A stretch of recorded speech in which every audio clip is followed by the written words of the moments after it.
Ito po ang mga pag-uusapan natin ngayong araw na ito. Forbes Park Rally. Haharangin. Yan po. Pag-uusapan po natin ang detalye niyan. Pangalawa, BBM. Ayaw i-televise ang ICI investigation. Ano pa? Ano pang aasahan mo dyan sa tao na yan? Na, di ba? Haharangin talaga nila yung investigasyon. Pag-usapan natin yan. Pangatlo, fake news vloggers hinamon ng drug test. Ito na. May mga fake news vloggers eh.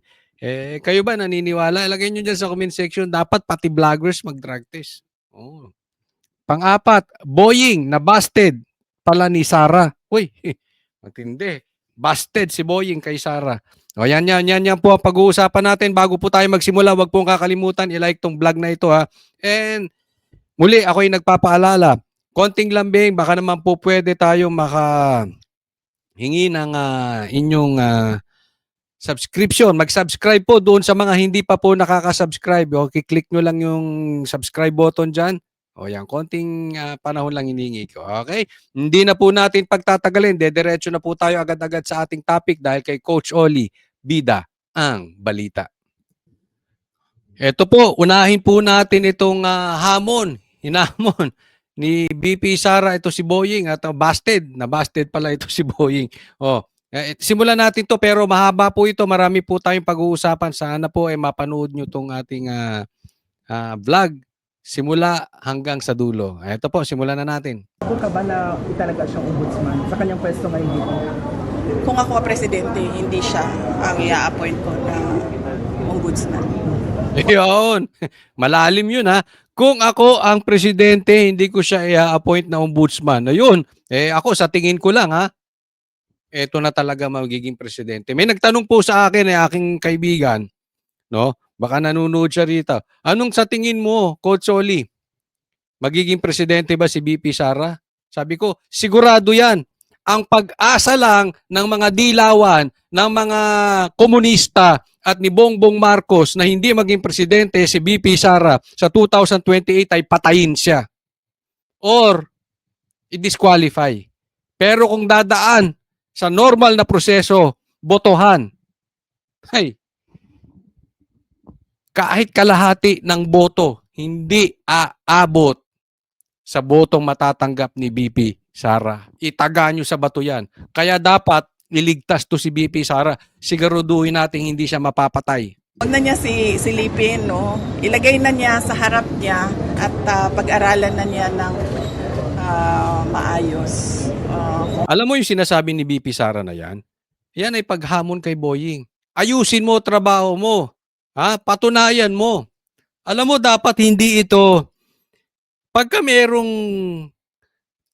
pumosisyon tayo at kini-question yung posisyon natin, huwag tayong parang bakla, huwag tayong parang bading, huwag tayo parang bata na magagalit.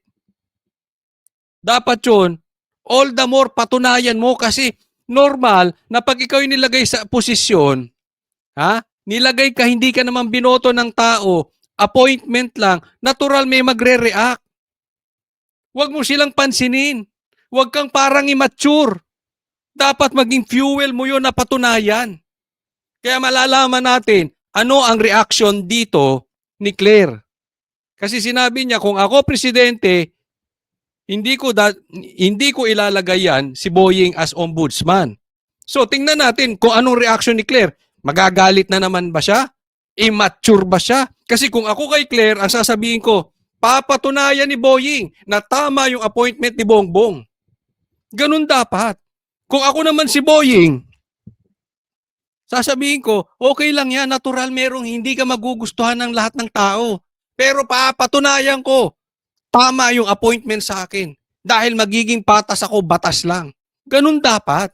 Hindi kayo yung magre-react. So tingnan natin, bigyan natin ng pagkakataon. Si Claire ba ay parang bata? O si Boying ba parang bata? Abangan natin kasi sasagot sila dyan eh. Tingnan natin kung ang kanilang maturity naaayon sa kanilang kaitiman. Ay naku, hindi. Sa kanilang bayad. Ay hindi yon. Kung kanilang maturity ay naaayon sa kanilang edad.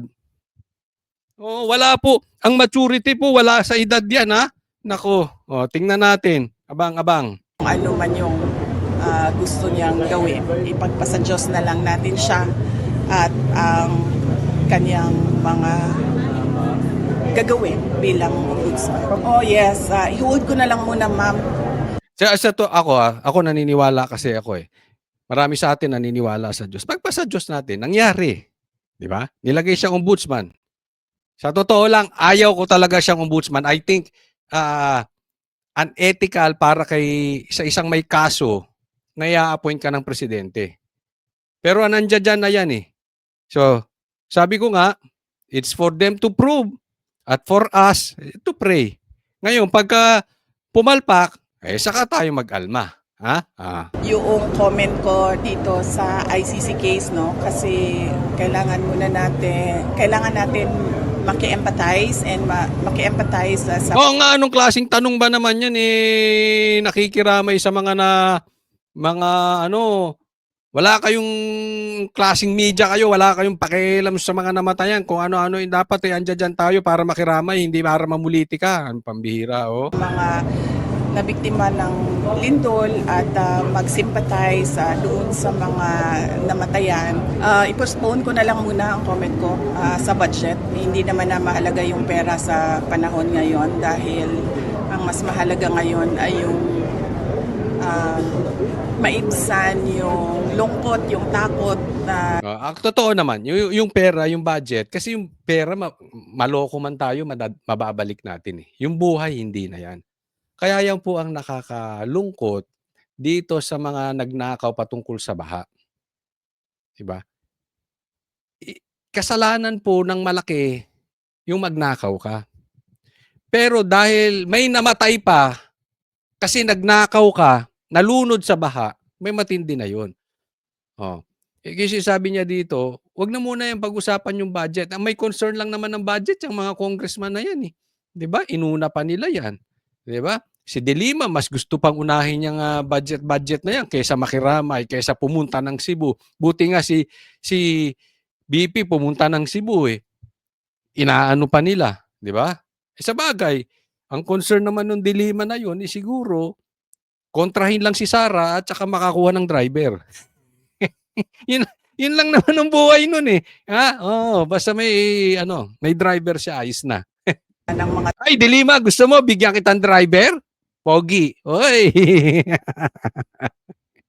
tao dahil sa mga pangyayari na lindol, pagbaha, bagyo. Ngayon, ito mo na ha. Ito si VP Sara. Pumunta ng Cebu. Diba? Nag-donate. Namigay doon. Galing sa mga tao ng Davao. Ang SMNI, nagpunta rin. Tingnan nyo to. SMNI. Pakita ko to saglit. Tingnan nyo to. Tingnan nyo. Okay, tingnan natin ito. SMNI, si BP Sara nagpunta ng Cebu, namigay doon, tumulong sa mga nasalanta, galing ang pera sa mga tao ng Davao. Ang SMNI, pumunta ron namigay sako-sako ng bigas at meron pang balde-balde na kung ano-ano ang laman, pagkain, dilata, kung ano-ano pa. Pati tubig, namigay. Kasama pati container.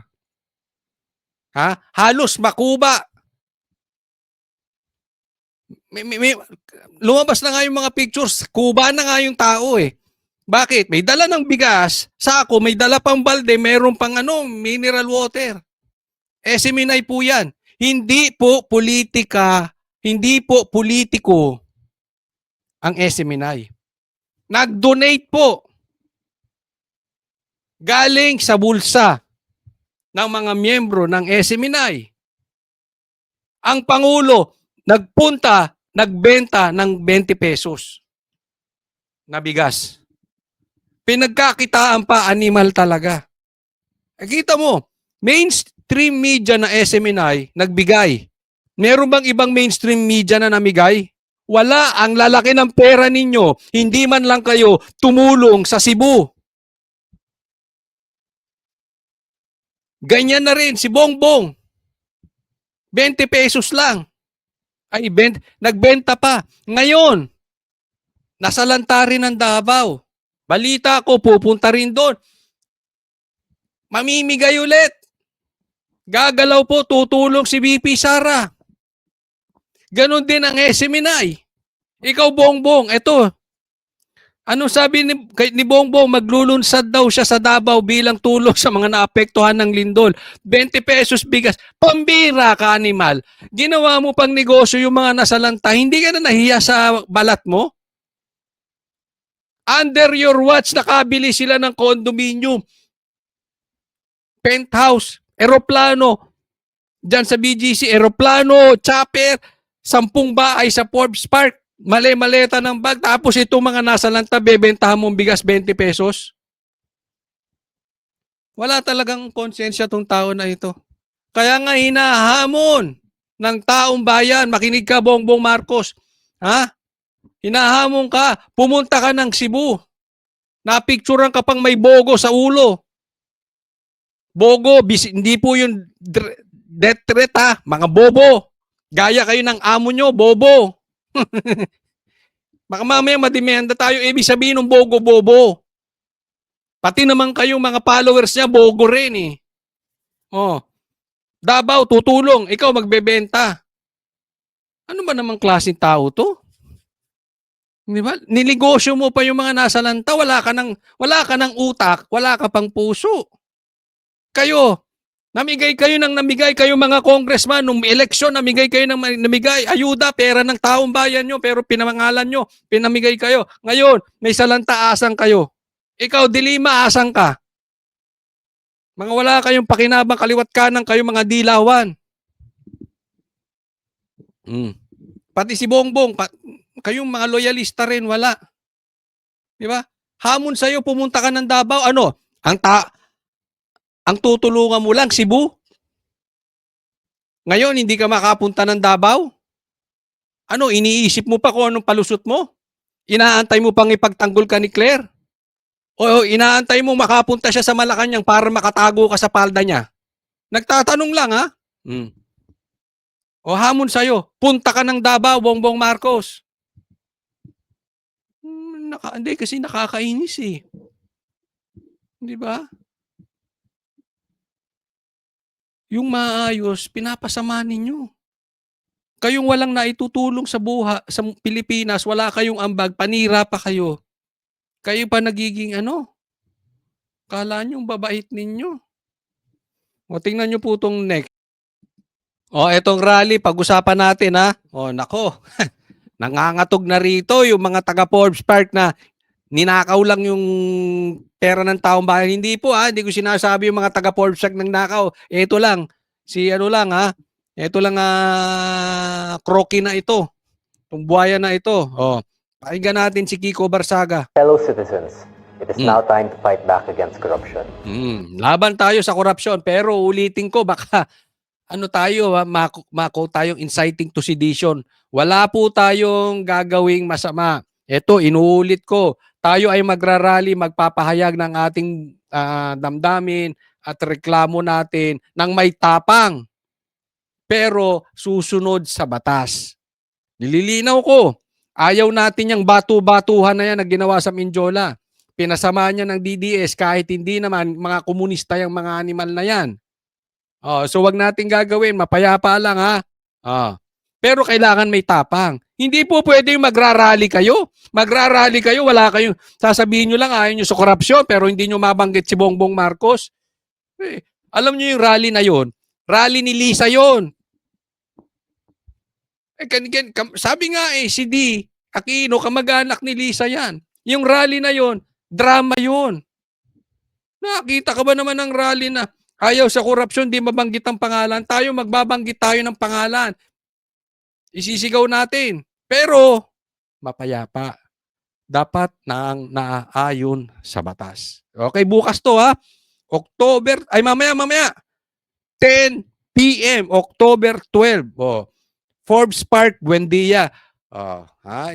Buendia Gate. Diyan tayo sa gate. Kasi ako naaalala ko, pinagbabato yung bahay ni Diskaya. Naalala nyo ng mga lintik na mga komunista. Komunista lang yun eh. Bakit nakahagalit? Pinagbabato ninyo yung bahay ni Diskaya para mapasama at maidiin si Diskaya. At para malihis tayo doon sa mastermind.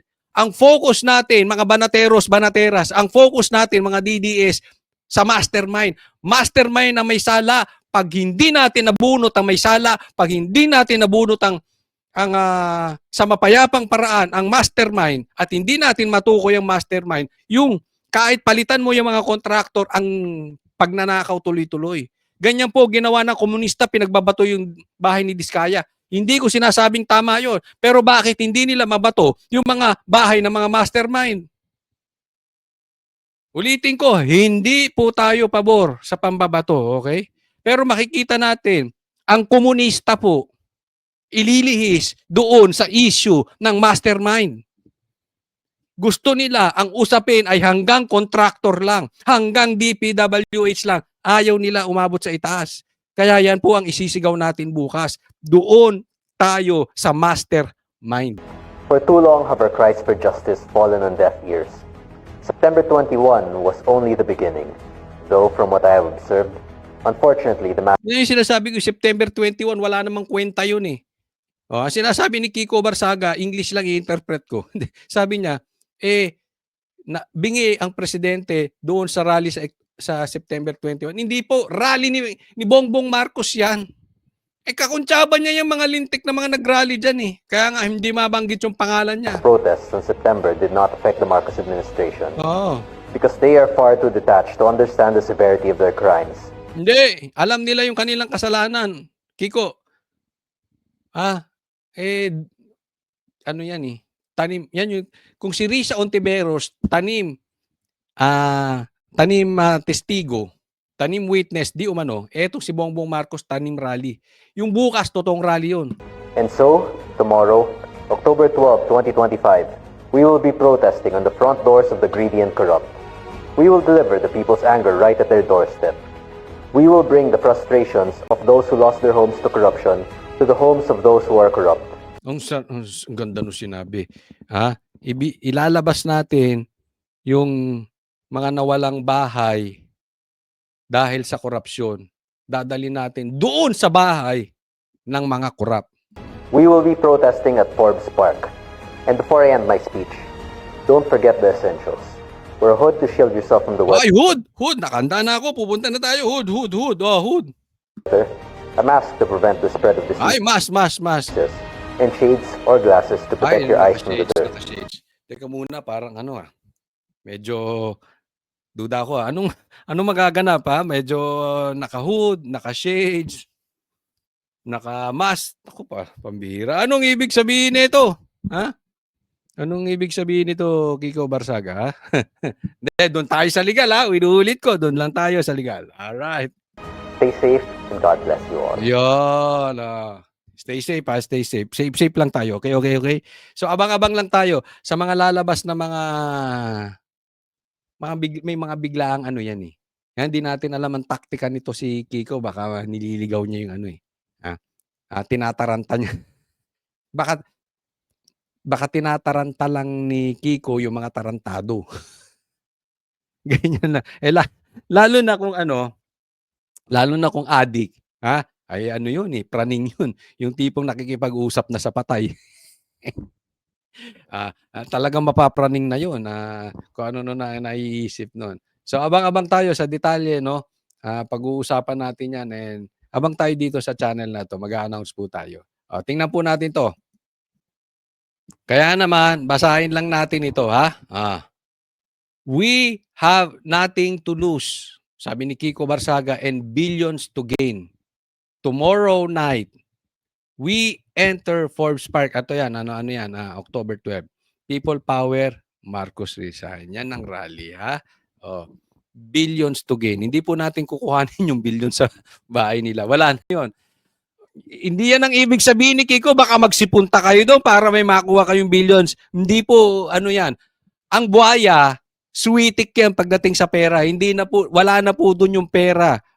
nandun na yan, nailabas na yan. Meron silang ano niyan meron na silang pattern. Ganyan ang ginawa nung kanilang kanununuan, inilabas ng bansa, di ba? Kaya nga galit na galit yung mga dilawan before dahil nailabas na yung bansa at pinababalik yung pera na i-deposit sa Swiss account. Oh, di ba? Ganyan dilaw noon. Ngayon iba na. Kinakain na yung tayo ni Bongbong Marcos ng mga dilaw. Kakahiya, no? Dahil sa sobrang hindi nila kaya kainin, ay hindi nila kayang manalo si BP Sara, kakainin nilang yung tae ni Bongbong. Ako hindi ko kaya yon. Halimbawa lang, sobrang lakas ni Leni Robredo at walang kandidato ang DDS. Hindi ako kakampi kay Bongbong at kakainin ko tae niya. Para lang talunin si Leni. Hindi po. Alam nyo, etong ano natin mga banateros, mga DDS, let's not compromise. Huwag natin gagawin yung ginawa ng dilaw. Pag mali, mali. Diba? Huwag natin, halimbawa sasabihin natin, ay hindi. Halimbawa lang to Halimbawa, ang makakatalo kay, kunwari, ang kandidato nila si Leni. Diba? Pero, gusto kong matalo si Leni. So, kampihan ko na lang si Sandro. Pero halimbawa, si Sandro magnanakaw. Adik. Kunwari lang. Huwag kayong magagalit. Adik. Tapos, mamamatay tao. Kunwari lang, Tatahimik na lang ako. Hayaan ko na lang manalo si Sandro kesa naman si Leni. Hindi po. Tayo, banateros, wag nating gagayahin yun. Huwag po tayong kakain ng tae. Pag mali, mali. Pag tama, tama. Pag illegal, illegal. Nagigets nyo? Huwag natin silang gayahin. Next po. Kaya naman, ito, may isang huwag nating gagayahin yung mga dilawan. Huwag nating gagayahin, sabi ko nga, yung mga loyalista na kain tae, no? Pero gusto kong bigyan ng komentaryo ito sinabi ni Mark Anthony Lopez. Sabi niya, pakikasuhan na yan Congressman Bong Suntay. Kasi sinabi nito si Jesus Falsis na vlogger, abogado ata ito Sinabi niya may nagbe-vape daw habang nagsasalita si Kong Ungab. Ang sabi ni Mark Anthony Lopez, pa-require nyo na rin ng drug testing dahil parang laging hibang ang mga post niya.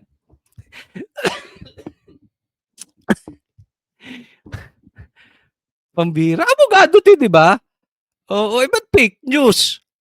Hindi, sa totoo, hindi ko kilala to si Jesus Falsis na to Hindi ko nga napapanood ang vlog na ito Nakikita ko lang kay Mark Anthony Lopez, sabi niya, alam ko abogado to, sabi nabasa ko. So, abogado, fake news. Di ba? Naku, pambira. Ano nangyayari dito sa mga to? Pero may punto si Mark Anthony Lopez. Ako, I agree. Sana lahat ng naku. Hindi ko alam kung sinong pwedeng mag-organize nito. Lahat ng political vloggers magpa-drug test. Oo. Diba? Kaya yan, hamon ni Mark Anthony Lopez, hibang na magpa-drug test na rin. Baka na rin to, na kumakausap. Baka nakakausap na ito ng patay. Ay, nako. Ito, tingnan nyo. Ito yung sinasabi ni Mark Lopez. Ito. Kasi hindi ko mabasa masyado yun Ito, para makita natin malaki-laki. Tingnan po ninyo. Maliliit yung sulat Ang sabi, caught on cam. Sabi nito attorney nga. Ano ba nangyayari? Ano bang nangyayari sa mga abogado natin ngayon? Caught on cam, Congressman vaping. Ang alam ko, bawal ang smoking sa House of Representatives under Section 9. Ano pa? Pinagyabang pa niya, abogado siya. Makitid naman ang utak. Sabi niya, ito ay isang breathe easy. isang natural at ligtas na breathing exercise device na ginagamit para sa pagpakalma at tamang paghinga. Wala po yung chemical, wala pong lumalabas na usok. Para siguro yung pag-breathing exercise nga, alam mo, dapat ang abogado. Ako sa pagkakaalam ko, magaling mag-research. Bago magbitaw ng salita, naka-research. Hindi ko alam. Maybe they are on the same family. Ito si Palsis, si Boying, si Claire. Ito, ang boss nila si Bobo Gadon. Yan yung, pansin nyo? Yan ang mga klase ng mga lawyers ngayon. Anyway, ewan ko kung tatanggapin nito ni itong vlogger na ito, yung hamon ni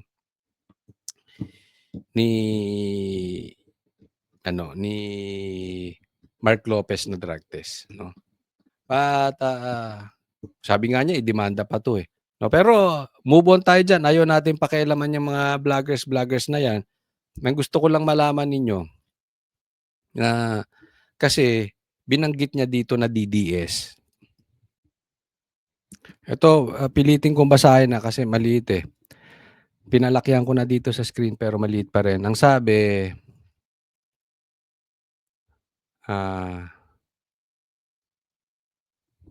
hindi ko makita.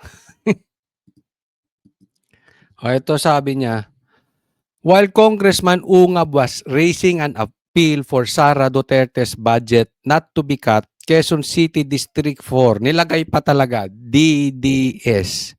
Ulitin ko. Nilagay niya DDS habang ina-appeal yung kay Sara. Yung budget ni Sara. Congressman Bong Suntay can clearly be seen vaping visually behind Ungab. So kita mo fake news. Anong punto ko dito? Una, patungkol kay BP Sara. So, parang tropa-tropa yan. Tapos yung congressman na yan, DDS yan. Yung nagbe-vape sa likod.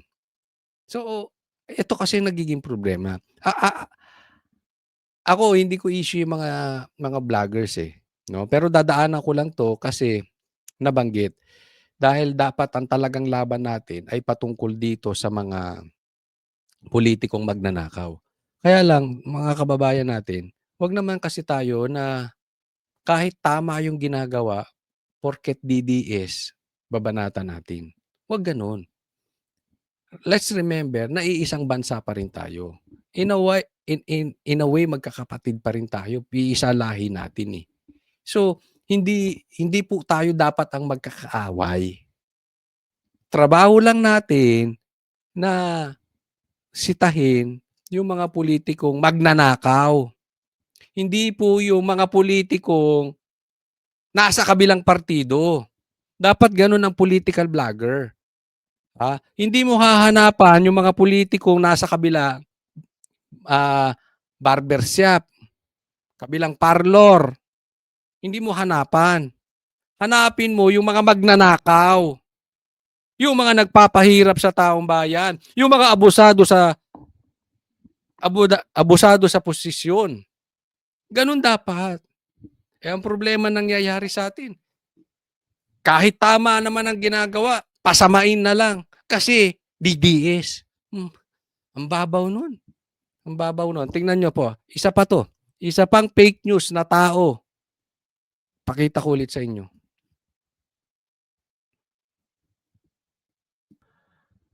Eto. Basahin natin anong sabi?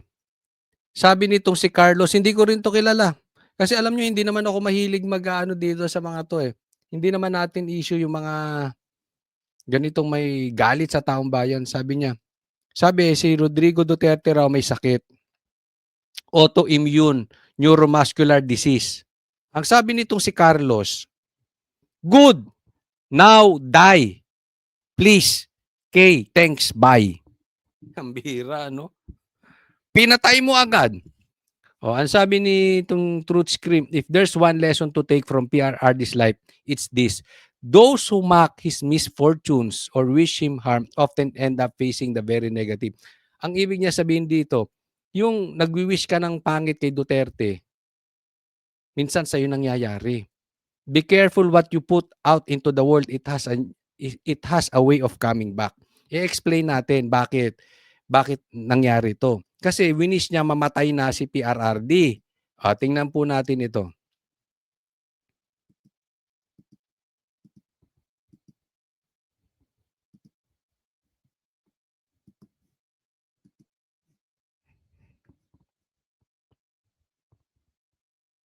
Ito,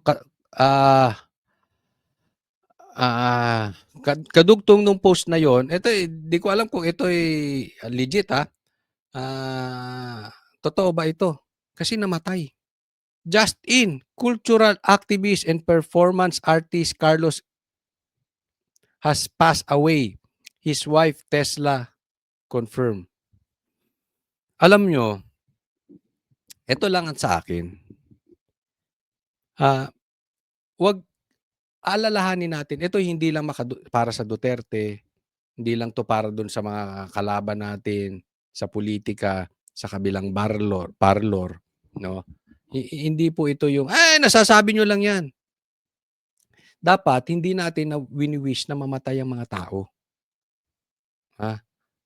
Itaas natin yung level natin kasi tatandaan natin lagi. Whatever you sow, you will reap. Kung ano tinanim mo, yun ang aanihin mo. So kung talagang may mali kang gustong mangyari, na talagang wala na sa ayos, babalik sa'yo. Kaya kita mo to. Gusto niyang mamatay si PRRD, siya namatay. Kaya sabi ko nga, gusto ko itanong, totoo ba to? Nangyari ba ito? Kasi ang lupit Hindi ko kilala tong tao na to pero ang bilis 'di ba? Kung totoo, ang bilis, no? Kaya ko lang ito shine-share sa inyo. Huwag naman tayo pumunta dito, mga banateros. Ako'y nakikiusap lang sa inyo. Mga banateros, banateras, DDS, huwag tayong pumunta sa ganyan.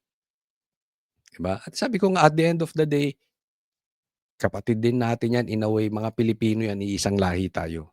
Kung magnanakaw man, masama man, magtiwala tayo sa Diyos na sa tamang panahon, kukuhanin din yan. Pero wag nating i-wish yung masama. Kasi babalik sa atin. Kaya ako sinasabi to sa inyo, kasi posibleng bumalik sa inyo Posibleng bumalik sa anak mo, sa magulang mo, o sa'yo mismo. Diba? Wag natin puntahan yan. Wag tayong bumaba sa level ng dilaw, ng loyalista. Wag tayong kakain ng tae. Sabi ko nga, pag mali, mali. Pag tama, tama. May proseso naman yan 'Di ba? Kung sakaling nagnanakaw sila, sa tamang panahon, bahala ang Diyos gumawa sa kanila ng panghuhusga. As para sa atin, gawin natin sa legal na paraan, sa tamang paraan, yung magagawa natin. Yun lang naman. Pero mabilis kasi, sabi nga nila, mabilis ang karma. Ba't ako, hindi ako naniniwala sa karma 'Di ba? So, sabi nga ni PRRD, maraming gustong galit sa kanya Dati, patay na Gusto siyang patayin, patay na, pero siya ano pa rin, 'di ba? Ano nangyari kay Saldico? Demanda rito, demanda ron. Siya ngayon ang hindi makauwi. Ano nangyari kay gustong patalsiking ang Vice President, si VP Sara. Nauna pa siyang natanggal as House Speaker, si Tamby, 'di ba? May mga ganun hindi natin alam. One good thing here is nadiskubre natin ang karakas ng Marcos. Wala nang uupong presidenteng Marcos. Wala na. Nadala na ang Pilipino. Next po. Ito, pag-usapan natin tong ICI. Kasi napaka-importante na yung itinayong grupo ni Bongbong Marcos para mag-imbestiga ay televised. Isa po yan sa isigaw natin. Kasi kung hindi, magiging moro-moro lang yan, gastos lang yan, maliligaw lang sa tamang usapin. Dapat, yang investigasyon televised. Dapat alam ng taong bayan, nakikita. Kasi 'pag hindi nakikita 'yan, hindi rin paniniwalaan, sayang lang, 'di ba? So, tingnan natin kung anong reaksyon ni Bongbong Marcos, kasi ayaw nilang i-televise 'yan, ha? Ang gusto nila, eh, sila lang mag-iimbestiga tapos may resulta. Naniniwala kayo do'n? Tinayo ni Bongbong Marcos, kaya bang imbestigahan si Marcos, 'di ba? Si Tambi iimbestigahan ba niyan? Hindi rin. Nakita na natin pinagtanggol ni Claire, 'di ba? So, alam na natin ang kagaganapan niyan. So, paano maibabalik ang tiwala ng taong bayan? Televise. Yan ang sigaw ng taong bayan. Ngayon, nagtataka tayo bakit ayaw i-televise. Tinanong ngayon si Bongbong Marcos. Ito ang sagot ni Bongbong Marcos. However, she notes that it was up to the ICI to ensure this. Ang Pangulo po sa lahat ng mga pagkakataon gusto may transparency. Oh, ang gusto raw ni Bongbong Marcos, transparency. So, dapat lantad. Gusto niya lantad. Kita ng taong bayan kung ano siya. O, transparent. Yan ang sabi. Kasi tagapagsalita to si Claire, di ba? O, sige. Sa lahat ng pag-iimbestiga, dapat may transparency. Walang Ayun, lahat ng investigasyon. Lahat, it means all. May transparency. Pero kung paano po ito gagawin ng ICI, kung paano po ito maisa sa publiko, kung paano po sila magiging transparent at hanggang saan, nasa ICI na po yan. Yun. Paano sila magiging transparent at hanggang saan ang transparency na gagawin ng ICI, sila na yun. Sa madaling salita, ayaw ng ICI ng transparency. Ayaw i-televise ng ICI. Sa madaling salita, iba yung sinasabi ng ICI, iba yung sinasabi ni Bongbong Marcos. Pero tatandaan natin, paano nyo malalaman kung ano ang gusto ni Bongbong Marcos? I-memorize nyo na ito kasi mangyayari ito eh. Ilang beses na po ito nangyari. Anong sabi niya? Hindi niya papapasukin ng EDCA, pumasok ang EDCA. Hindi papapasukin ng ICI, pumasok ang ICI. Anong sabi niya may flood control? Walang flood control. Sinabi ni Bongbong Marcos, walang pumasok ni isang baril sa loob ng KOJC? Saksakan ng daming baril. 5,000 pulis pumasok sa KOJC, nagstay doon na 16 days. Lahat may dalang baril, mahahaba. Hindi yung mga maliliit, mahahaba. So ano madaling salita? Ang gusto ni Bongbong Marcos, laging kabaligtaran. Pag sinabi niya, ayaw niya sa ICI, hindi papasok ang ICI, sigurado yun, papasok ang ICI. Ganyan po ang salita ni Bongbong Marcos, laging kabaligtaran. Ngayon, sabi niya, gusto ni Bongbong ng transparency, ayaw niya. At yun ang nangyayari. Tama ba? Yung gusto ni Bongbong Marcos, yun ang hindi nangyayari. Laging ganun. Lagi. 20 pesos na bigas. Wala. Yun pala, para lang sa mga masasalanta, ininegosyo pa yung mga nasalanta ng bagyo. Ng lindol. Ganyan po si Bongbong Marcos. Ang sinasabi niya, hindi nangyayari. Tulad nito, transparency, ICI, ayaw i-televise. Diba? Kasi sa totoo lang, alam naman natin, kung gugustuhin ni Bongbong, hoy, televise yan. Ganun, isang ganun lang yun. Sunod yan. Ikaw nagtayo niyan, ikaw nga papasahod niyan eh. Si Magalong nga napatanggal yung hindi pwedeng mag-imbestiga si Magalong eh, di ba? It means, may kamay ka dyan. Hindi totoo na yung investigasyon na yan, hindi totoo yung grupo na yan, investigative team na yan, ay hindi hawak ng executive. Hindi totoo yun. Hindi totoong independent yun. Oh. But still, ang Pangulo po ay sinusulong din po ang transparency sa lahat ng pag-iimbestiga. Isinusulong mo transparency. Tapos yung ginagawa ng grupong tinayo mo, ayaw ng transparency. Ayaw sabihin, ayaw i-televise. INC Executive Minister Eduardo Manalo earlier appealed for the ICI to be transparent not only with its findings. Alam mo yung Iglesia ni Cristo gusto na ng transparency. Ayaw. Ayaw talaga. but also Ayaw with the nila. process of its investigation. Manalo said the investigation should be open and witnessed by the public. ICI Executive Director Brian Keith Hosaka previously said the hearings of the commission are not being live-streamed to avoid trial by publicity. Ay, nako, ang babaw nun. Dahil lang daw para hindi maging trial by publicity. Anong ginagawa nyo kay BPC, Sara, di trial by publicity? Yung ginawa nyo kay PRRD, trial by publicity. Di ba? Ano ba ang purpose niyang investigasyon na yan? Dalawa po ang purpose para sa akin. Mahuli yung mastermind, maibalik ang tiwala ng taong bayan. Pag hindi nyo tinelevise yan, hindi mahuhuli yung mastermind, hindi mababalik yung tiwala ng taong bayan. Yung dalawang importante, hindi nyo makukuha. So useless kayo. Inutil kayo dyan. Wala kayong silbi dyan. Diba? Ito, it's very obvious. Na si Bongbong Marcos ayaw magpa-imbestiga. Kaya lalong tumataas yung haka-haka, yung opinion ng taong bayan, and we cannot blame them that Marcos is involved. Hindi lang dahil sa inutil siya at hindi niya alam ang nangyayari na nakawan sa gobyerno niya, but he is involved. He is actively protecting na hindi makarating ang investigasyon sa mastermind. Yan po ang opinion ng taong bayan, kaya galit na sila. Additionally, the INC leader urged the Senate to continue its probe into the alleged anomalous flood control. Isa pa yan. Pambihira itong kung may Tito Vic and Joey na 8 Bulaga, may Tito Vic and Joey rin dito sa Senado. Si Tito, si Lacson, tsaka si Erwin. Ayaw na ituloy. Dapat ituloy nyo yung investigasyon dyan sa Senate. Projects. The Senate Blue Ribbon Committee hearing originally set for Wednesday was postponed until further notice. Tingnan mo, postpone until further notice. Yan ang number 1. Yan ang emergency problem ng Pilipinas, yung baha na yan. Uubusin niya ng pera ng taong bayan.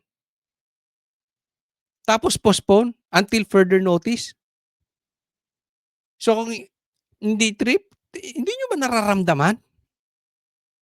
Obviously, ayaw makarating sa mastermind.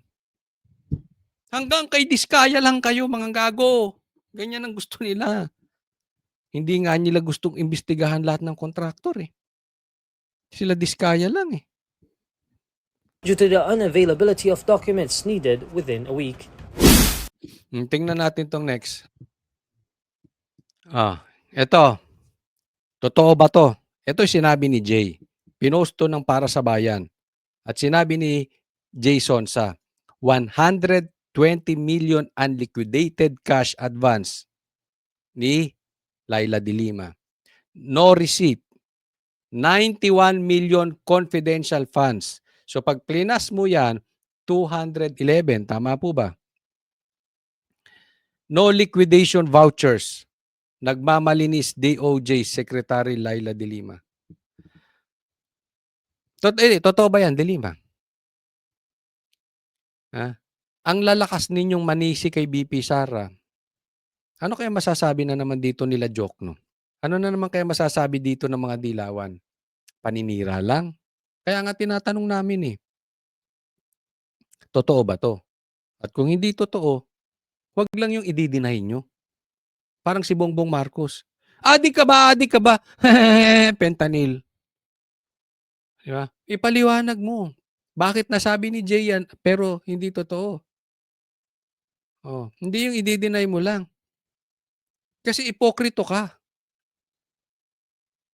10 na mga kasama mong mga dilawan, kung ikaw may ganyan, sisikay Sara, ay mas malaki pa palang unliquidated cash mo, walang resibo, at confidential funds mo, wala ding liquidation.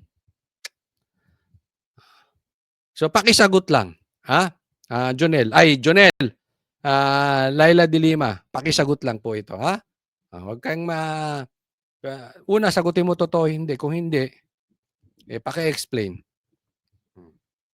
Maraming salamat po sa patuloy na sumusubaybay kay Coach Oli. Sabi ko nga, kinig-kinig lang tayo ha, patungkol dito sa rally.